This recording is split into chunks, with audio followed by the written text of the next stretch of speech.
Good morning. I have a quick announcement. I'm starting a project called the Pause Project. The purpose of the project is to collect donations for cats and dogs at the SPCA. The donations we can accept are lightly used clothes and blankets, as well as towels. The clothes can't have beads, sequins, rhinestones, or anything that can fall off, but they are allowed to have print. The clothes can be t-shirts, jeans, khakis, leggings, and socks. There's going to be a bin stationed outside the front office starting next Monday, April 27th, and it's going to be there until May 8th. That's 2 weeks, which seems like a lot of time, but we have a 4-day weekend, so it's only 8 days. So please bring in donations as soon as you can. WeServe will be helping me by hosting an event on May 19th, which is kind of in the middle of exams, so I know it can be a little stressful. There aren't any exams taking place right after that day. It's going to be from 3:30 to 5:30 in the dining hall. We encourage you to participate. We'll be making toys for the cats and dogs with the donated clothes. If you have any questions, please come find me either in the hallway, email me, or during lunch. I'll be either in the gym, library, or dining hall. Thank you.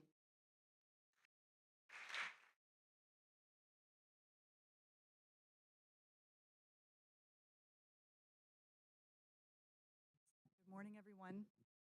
Happy Friday. We made it. Don't know about you, but it felt like a week of Fridays to me, so this was a long time coming.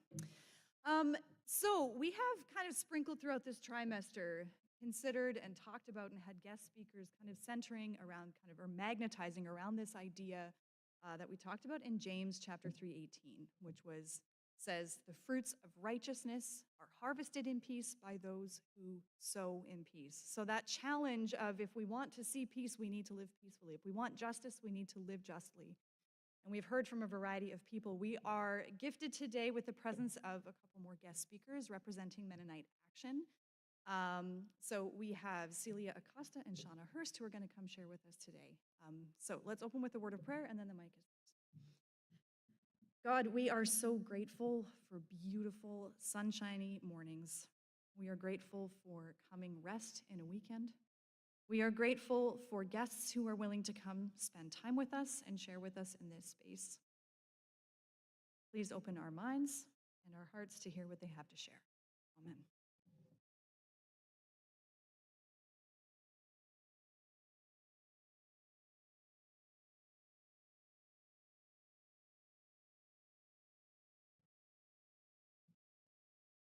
Good morning, everyone.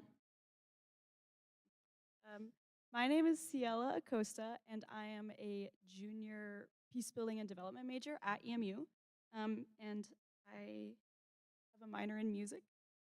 Here. Good morning. My name is Shauna Hurst. I'm a sophomore at EMU, and I'm an elementary education major. I've been involved with Mennonite Action for a few years, and so we're excited to kind of tell you a little bit about it. So to start, to kind of get like a gauge on how familiar this crowd is with Mennonite Action, can you raise your hand if you have at least heard about Mennonite Action? Okay, so that's a decent amount of people. Can you raise your hand if you have actually like participated in something, maybe a protest, a march, a potluck? Okay, that's pretty good. So today we're just going to share a bit about what Mennonite Action is, what they've done, ways that you can get involved, and yeah. So what is Mennonite Action? For maybe those of you who don't know or haven't heard about it, it is a movement of Mennonites that are taking public action for a free Palestine and the liberation of all God's children. And a little disclaimer, maybe at the end of this lovely presentation Ciela and I are going to give you, you're going to be like, wow, I really want to do something with Mennonite Action, but I'm not Mennonite. That's okay. I know it's like in the definition, but there are lots of people who are not Mennonite in Mennonite Action. So Mennonite Action is an organization that started in December of 2023. The two leaders, Nick Martin and Adam Raymer, were working on a Bernie Sanders campaign together, actually, and they ran into each other, and they're like, wow, we need to do something about this genocide that recently begun in Palestine. And they were like, how can we organize this to to bring people together, and they decided to use the structure of Mennonite churches. So fast fast forwarding a little bit, the Harrisonburg chapter of Mennonite Action started, and there is a coordinating team and then 3 subcommittees. That is the outreach and community building committee, the action committee, and the communications team. I was on the comms team for a bit, and they're actually looking for people to do some graphic design, some poster making on Canva, and some social media. I know some of you guys are good at that. So yeah, at the end of this, when there's an opportunity to connect with Mennonite Action, you can be sure to include that information. So what does Mennonite Action actually do? What are our actions? So we're going to share some stories of some actions that we have been a part of. The first big national action that Mennonite Action did was on Capitol Hill in January of 2024. It's that picture on the far left. I was at that one. It was super cool. We had some training beforehand. We all went and stayed in DC for a weekend, and when the time came, we split into teams, smaller teams, and we entered Capitol Hill through various locations, like across the hill, and then we used the underground staffer tunnels to meet at the rotunda on Capitol Hill. And then we sat down in that beautiful circle and held up our big banners, and we sang hymns. And we sang until we were all arrested. And then we were transported to like this giant warehouse where we went through processing and were eventually released like 6 hours later. And that was actually the movement that really got me started with Mennonite Action because it was so meaningful. So yeah, I've been arrested twice since then. So I was able to be a part of the march that happened in the summer of 2024. We started at Community Mennonite Church here in Harrisonburg and then marched 11 days, I think it was 135 miles to Washington, D.C. This was like my first big way of participating with Mennonite Action, and it was a very unique experience. I'd never gone on an 11-day march before. You really get to know the people, and I had lots of cool conversations, lots of interactions with the people you're passing. We're walking on the side of a highway with these giant banners, and so you're bound to get, mainly we had positive reactions, but also there's going to be people who aren't agreeing with what you're saying, and yeah, it was a good introduction into Mennonite Action, and I think it really showed me like how important the kind of behind the scene details are of like there was this trailer, we called it the poop truck, but it was a trailer with a porta potty, and it would meet us every 3 miles when we would take our breaks. And so just like knowing that someone had thought about that and where we were going to get our food and where we were going to sleep every night, it just really built my like respect and trust in the people organizing with Mennonite Action, which was then really important going on into other events. So Mennonite Action also has some less intense actions than an arrest or an 11-day march. One of them was in March 2025, the God's Love Knows No Borders march that was just around downtown Harrisonburg, and we again had our signs and we sang some familiar songs like Guide My Feet. And in this action, we were also talking about, we're protesting ICE presence in Harrisonburg. And then, So again, there was a collective fast. I didn't participate in this event, but it shows like, I think the wide spectrum of like different ways you can be involved. Collective fast or calling campaign, calling elected officials and letting them know like, hey, I'm not okay with what's going on. And I think for the calling campaign, it was really cool because there's like a template, there's it's all written out, and it's nice to have kind of a support and like scaffolding before you do something new. So I think, yeah, Mennonite Action does a good job of kind of providing you with the materials to maybe try something different that you've never done before.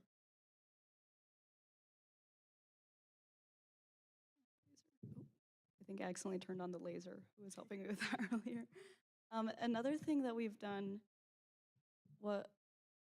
was the civil disobedience at Warner's office. You wanna talk about that? So the civil disobedience at Warner's office was my first time doing a Mennonite Action event where I ended up getting arrested. So this is one event that I really remember. Um, it it was nice because I had kind of led up to this point previously when like there were actions that could end in an arrest. I had chosen to be in like what we call the green groups that those are the people who are going to leave before you would get arrested. And so I had kind of built up, I was feeling more comfortable. Obviously, not like completely comfortable because getting arrested is a new experience. But at this point, I really trusted the community around me and I was ready to kind of take this next step. So it was really like cool opportunity to be a part of. It also showed me a lot of the privilege that I have. Not everyone can just go and get arrested and then know like 4 hours later I'm going to be going home. The only thing it cost me was like a few hours and $50. Like, so I've thought a lot about how my privilege impacts how I show up and how I can participate in Mennonite Action. Yeah. Yeah, and then the picture in the middle there is from the Courage Tour. So the Courage Tour was with the national team, and the national team toured the entirety of the U.S. to talk about how to give like workshops in individual cities to help people be like inspired and prepared to take action on their own as they're like developing their chapters. So we kind of have that toolkit to be able to do those actions on our own. And then, yeah, and then this last one, I think, was called Sing Down the Doors at Target.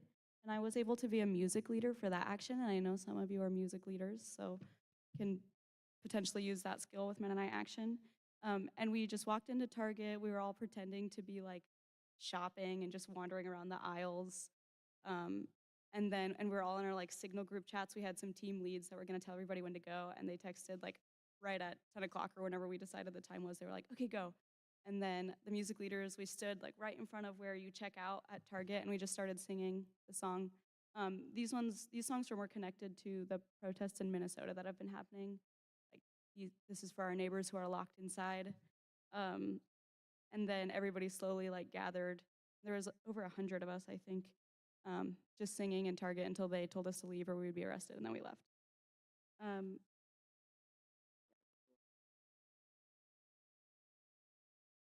So why does this still matter? Why it's been several years? Like, what's the point? Well, the genocide is continuing in Gaza. Israel violated the ceasefire agreement at least 2,073 times from October 10th, 2025 to March 18, 2026, through the continuation of attacks by air, artillery, and direct shootings. There is settler violence that has increased in the West Bank, and our US government is integral to the occupation of Palestine. We fund and perpetuate the violence against Palestinians with our own tax dollars. Obviously, this whole situation can't be summed up into 3 clean bullet points, and there's a lot more going on. But these are 3 reasons that drive a lot of people and keep people coming to these events. Also, we have a professor at EMU who had lived in Palestine and knows many Palestinians and people in Gaza, and he told us, like, when I go to an event, I text or message those people that I know and I say, hey, 5 people showed up to this prayer vigil, or we had 100 people singing hymn sings. And he talks about how for them knowing that like we haven't just moved on, we haven't just forgotten, and there are people who still think about this and are still doing things. I think that's, personally, that's encouraging to me, even when it feels like maybe we're not doing a whole lot and we're not solving everything. So next we have a little bit of information on how to get involved with Mennonite Action, because there's a lot of involvement that can happen in a lot of different ways with Mennonite Action. So we need participants at all levels of the work. If you're working on educating yourself about what's going on and about Mennonite Action, you can sign up for communications, like Harrisonburg Mennonite Action has an email list, and you can receive emails from Harrisonburg Mennonite Action. We have occasional chapter meetings for just the Harrisonburg chapter. I'm not sure when the next one is, but the last one was last Thursday. And there are national mass calls where everybody involved in Mennonite Action nationwide and in Canada join the mass calls. The calls are important recurring spaces. These are monthly calls for community members to build connections, to learn from each other, and to deepen our understanding of the history of our movement and finding out about upcoming actions if we're having any national actions coming up.